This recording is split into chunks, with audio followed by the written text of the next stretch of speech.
ዘይታቸውን ከማሰሯቸው ጋር ይዘው ከተገኙት ጋር ሙሽራው ከገባ በኋላ ይቆለፋል። ዛሬ ነው ያለን ጊዜ እግዚአብሔር ልጆች፣ ሙሽራችን ክርስቶስ ይወስደናል። እሱ ሙሽራ ነው፣ የሁላችንም ሙሽራ፣ የቤተ ክርስቲያን ሙሽራ። ሙሽሪት ሙሽራዋን የምትጠብቀው አምራ ተውባ አጊጣ ነው። ቆሻሻ ልብስ እየለበሰች ሙሽራዋን የምትጠብቅ ሙሽሪት የለችም።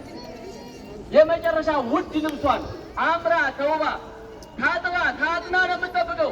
ዛሬስ እኛ በዘረኝነት ጭቃ ውስጥ ያለን ብዙ ሰዎች አለን። በሐሜት ውስጥ ያለን፣ በክፋት ውስጥ ያለን፣ በሴራ ውስጥ ያለን ብዙ ሰዎች አለን።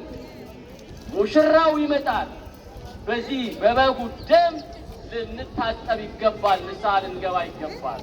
ኑ ተብለናል። ይሄ ድምፅ የሚሰማችሁ ሁሉ ኃጢአተኛ ስለሆንን የክርስቶስ እኮ ያለው ይሄንን ነው። እኔ ኃጢአተኛን እንጂ ጻድቃንን ልጠራ አልመጣሁም።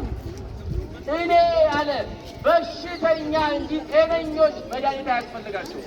ከድንግል ማርያም በስተቀር ኃጢአት የሌለበት ኃጢአት ያልነካው ሰው ማንም የለም። የእግዚአብሔር ልጅ ሁላችን ኃጢአት ሰርተናል። ሁላችን በደለኞች ነን። ድንግል ማርያም ብቻ በሕሊናም በሐሳብም በስጋም ንጹሕ እሷ ብቻ ናት። ወርቅት አንቲ እማንስት የተባለች ከሴቶች ሁሉ ተለይተሽ አንቺ የተባረክሽ ነሽ። ከፍጥረት ሁሉ የተለየች ከፍጥረት ሁሉ የተባረከች እሷ ብቻ ናት። ጸጋ የሞላብሽ ሆይ ደስ ይበልሽ የተባለችው በዛን ዘመን የልጅነት ጸጋ በተገፈፈበት ወቅት ጸጋዋ ሙሉ ሆኖ የተገኘች እሷ ብቻ ናት። ከእሷ ውጪ ጻድቃንም ሰማዕታትም ቅዱሳንም እንደኔና እንደናንተው ኃጢአተኞች ነበሩ። ክርስቶስ ያነጻቸው፣ ክርስቶስ የቀደሳቸው። ይሄ የዛሬው ቀን የወጣችሁ የሚያሳየን ይሄ ነው። ሰማያትን ቀደም ብትወርድ ምነው እያሉ ነቢያት፣ ይሄ እኮ ነው። ሁላችን እንደ ቅጠል ረግፈናል፣ አንተን የሚፈልግ የለም። ሁላችን ዓለም በሙሉ በኃጢአት ፍዳ ተይዞ ነበረ። የኔና የእናንተ አምላክ ከድንግል ማርያም ከስጋዋ ስጋ ከነፍሷ ነፍስ ነፍሶ በአጭር ቁመት በጠባብ ደረት ተወስኖ ዓለምን ያዳነበት ቀን ነው። አንተን ያዳነበት ቀን ነው። እኔን ያዳነበት ቀን ነው። አንቺን ያዳነበት ቀን ነው። ታዲያ ለምንድን ነው ወደ ኋላ የምንሸሸው?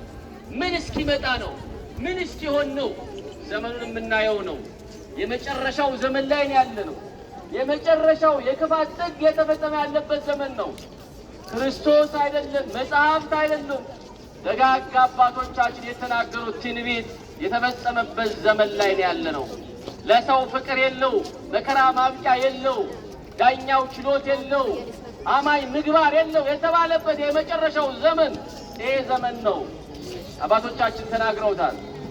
አማኝ ምግባር የለው፣ ጎልማሳው ሚስት የለው የተባለበት ዘመን ይሄ ዘመን። ምን የሚያጓጓ ነገር አለ መሰላችሁ? መጓጓት ካለብን ይሄን ነው መጓጓት ያለብን። ወደዚህ ወደማያልፈው ይሄ ዓለምማ የሚቀር ነው። ሀብታም እንደሆን ድሃ፣ ቀይ ብንሆን ጥቁር፣ ከተማ ብንኖር ገጠር፣ ይሄ የሚያልፍ ዓለም ነው። የማያልፍ ዓለም አለ። በዚህ በቅዱስ ሥጋው በክቡር ደሙ እኮ የምንኖርበት ሌላ ዓለም አለ። ወአንሥአነ ወአንበረነ ምስሌሁ በሰማያት በክርስቶስ ኢየሱስ እንዳለው ከእርሱም ጋር አስነሳን። በክርስቶስ ኢየሱስ በሰማያዊ ስፍራ ከእርሱም ጋር አስቀመጠ እንደተባለ እኔና እናንተ እኮ በምድር ላይ ኖረን ብቻ የሚያልፍ አይደለም ዓለማችን፣ ሌላ ዓለም አለ። ይሄ የሚፈርሰው ይሄ የሚበሰብሰው